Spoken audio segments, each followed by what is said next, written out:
Hey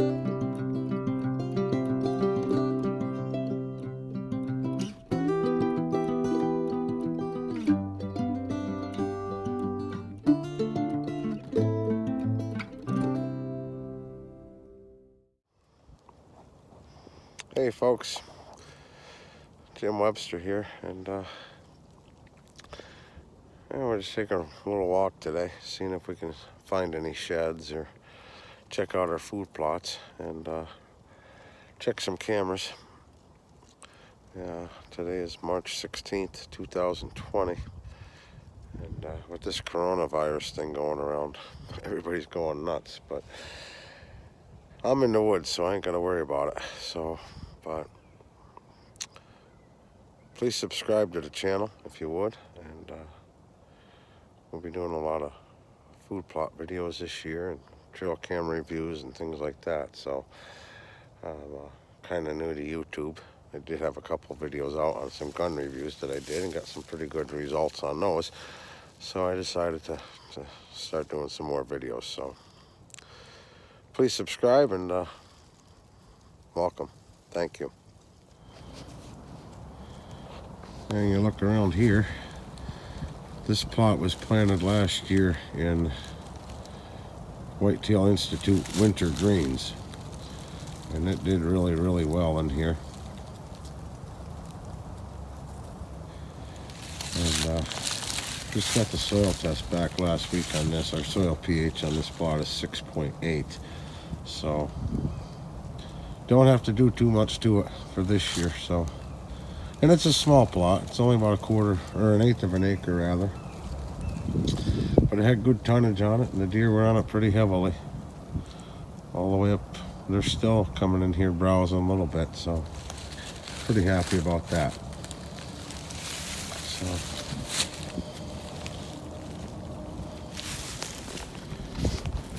and now we're down on the other plot, and this was planted in Whitetail Institute's beets and greens.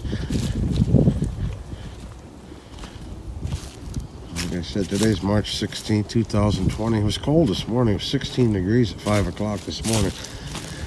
And it's supposed to get up near 50 today. The weather's been crazy in northeastern Pennsylvania. It's been all over the place. But we had this plant beets and greens last year. This did fabulous. And got the soil test back from this. Actually, the pH on this plot is 7.6. So it's actually a little too high. But we'll deal with it. And then down in here, that green in there, that's all Whitetail Institute Imperial Clover, and that's coming in good. We had got a few bare spots in here, but we just frost seeded this last week.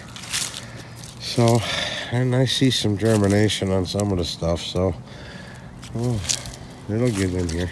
It'll come up. But there you go. Whitetail Institute. Whitetail Institute Imperial Clover. Gonna do just fine this year. Hey folks, Jim Webster here again, and gonna do a little talking today about different methods of doing food plots. And funny, I was on Facebook last night, and like most people, I'm on a couple different groups on Facebook, and there was a little discussion which kind of turned into an argument most of the time about the pros and cons of tillers and disc to use for preparing your food plots. And I guess it would all depend on what part of the country you lived in too. I'm in northeastern Pennsylvania, so we have piles of rocks up here, and you find one rock, and underneath that one there's two more. So big difference when you're using a tiller over a disc when it comes to where you live as well. So let's go over some different methods and see what you think about it. So, what we're looking at here is the first disc I ever bought. And it's kind of a homemade, well, it's not kind of, it is a homemade contraption, but it was a pretty good idea and it worked. You got your tires on the top there and your disc on the bottom. And this tongue on this here is reversible. So if you got to go down the road or go up through the trail, you can pull that out, that tongue, flip it over on its wheels, hook up to it, drive it to where you need to get it on the field, and then flop it back over on its discs, flip the tongue around, and away you go. Start to disc your plots. But I used this for 1 year and it took a long time to get the ground tore up to where it was tore up pretty good, but it worked. Well, I know a lot of guys don't have a lot of money to buy implements with, so you use what you can.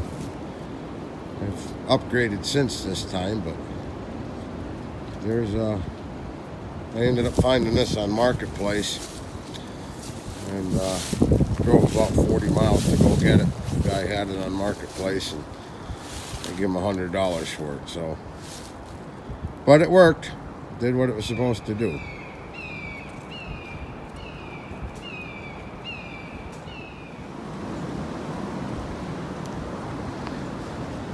Okay, so then we got another one here.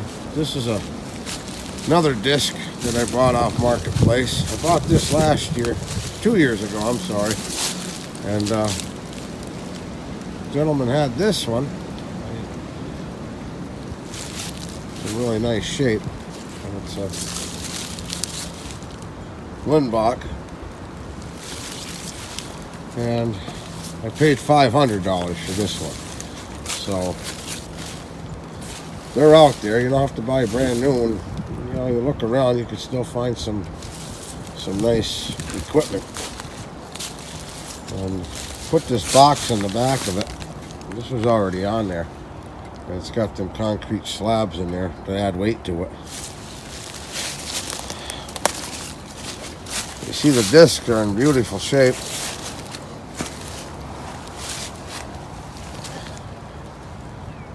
And the nice thing about this, you know, when you're doing areas of food plots, especially brand new food plots that might have been in a wooded area,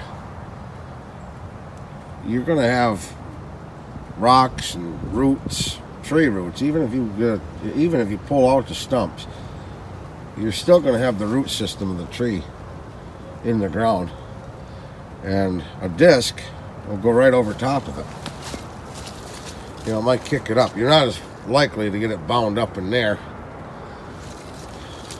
as you would a tiller. And I have a tiller too, and we'll go down and take a look at that as well. But that's 66-inch disc. This is, so works pretty good. Works beautiful. Really rips up the ground good. So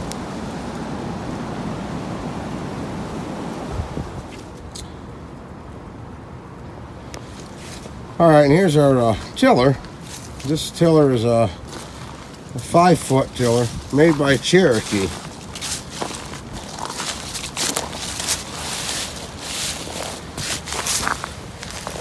Here, Cherokee, and it works good. I won this at an auction a year ago for $600. So, and it works. Don't get me wrong. Tillers do a great job. But when I go up on the field that we're just starting brand new this year, I'm going to show you why That right there is going to be completely useless up on that top field, or that new plot that we're putting in. So let's take a ride up there and show you what that looks like.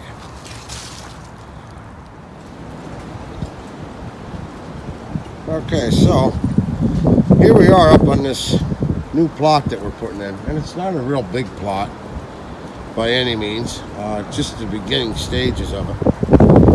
But see these roots that's in here? And I threw a lot of these off. I've already gleaned this area pretty good. Smaller roots short, you'll get them wrapped up in your tiller, I'm sure. But you take stuff like this. This is stuff I broke off. I mean, you can see you're not going to till that. I don't care what name is on your tiller or what name is on your tractor. You're not going to be able to till roots. It's not going to work. This is stuff I pulled out and threw off to the side. You get that wrapped up in your tiller, folks, it's over. And this is why I prefer a disc over a tiller, especially in the Northeast. You know, guys out west that don't have a tremendous amount of rocks and things like that, well, yeah, that's great. But just walking along here, and I gleaned a lot of this off already. I walked this a couple times already. And, well, look at here, for instance. Okay? That's a solid rock. You hit that with the tiller, well, a lot of bad things could happen.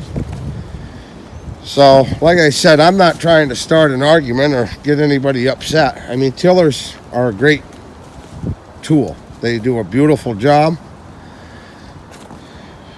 But you're not going to till. That's just a big piece of tree root. You're not going to till that. I don't care what kind of a tractor or tiller you have. You're going to either, if you got a tiller that's got a slip clutch, you're going to slip the clutch, or if, worse yet, if you got one with shear pins, you're going to be replacing shear pins, which is no fun. We're supposed to be here enjoying what we're doing, having fun doing it. And when you have equipment breakdown, it's no fun. Now see there's another big rock right there. Another big rock right there. A disc will go right over top of them. When you catch them with the tiller,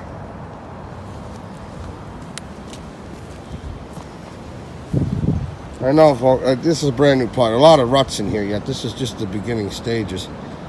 And we'll go from there, but got a lot to do here yet. This is going to be the 6th plot that we're doing on the property this year. And just took some soil samples off it a little while ago, so we'll get them sent out, and then we'll and see over there, there's a no trespassing sign, and that's not because I'm going on the neighbors or anything. That's the reason that's there is because that's a separate piece of my property, and it's on a different deed. So that's just to mark the property lines. But we'll take a look around. Like I said, here's some of the trees we took out, and the stumps are over. Stumps are all along there, and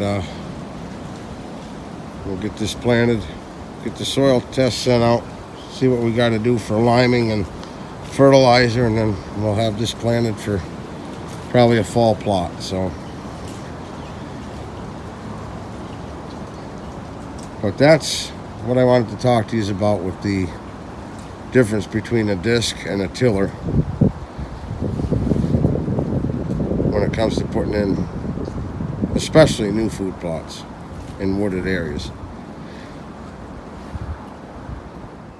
So like I said, folks, I'm not looking to start an argument here, but I'm just trying to go over the different steps and different methods that people use for doing tillage on their food plots. Whether you're using an actual tiller or you're using a disc and a drag harrow. Some guys are using moldboard plows and a disc and pulverizers. I mean, you go on YouTube, there's piles of different people doing different methods of planting their food plots. But on a brand new food plot in a wooded area, I would never, ever suggest using a tiller, because you're going to be on and off the tractor more than you're tilling, pulling out roots and rocks and whatever else that got jammed up in your tiller. You're not going to till rocks. You're not going to till those big roots. And even if you pull the stumps out, you're still going to have the root system to contend with of those trees that was there. So some people, you can't get that through to them. They just think you're going to put a tiller down on the ground and it's just going to run along just as smooth as pie, and it's not going to. And they'll realize that when they try it. A disc will go right over top of the roots, and a disc will go right over top of the rocks, and you have probably about a 90% less chance of breaking something with a disc than you will with a tiller. And another argument I've had with several people over the years is with tillers. Tillers are a great tool. They make a seed bed look beautiful on top. But what happens is, after you till your soil, maybe for a couple of years, you know, you did your soil test, you did the whole deal, and you had great success in previous years. And all of a sudden, your soil test comes back, everything looks good, you do your tillage with your tiller, and then all of a sudden, you're getting bad growth, or you're getting poor results. Well, because what happens is with a tiller is you're compacting your subsoil. So even though the top looks nice, your seed bed looks real good, once your plants start to grow and the roots get down to that compacted subsoil, it stunts the growth of your plants, and you're not going to get the tonnage on your plants that you had in previous years. And I'll argue that fact with anybody. Those are straight facts. So, like I said, it's all a matter of preference. We all have opinions. I'm just giving you mine. Whether you agree with it or you don't, that's up to you. But we're here to do the same thing, create food plots and have fun doing it. So I thank you so much for watching today. Please subscribe to my channel. Later on today, I took some soil samples this morning. We're going to get them sent out and get our results back from them probably by the end of the week, and see what we have to do to amend things to get this new plot online to get it planted for probably a fall annual for the first year.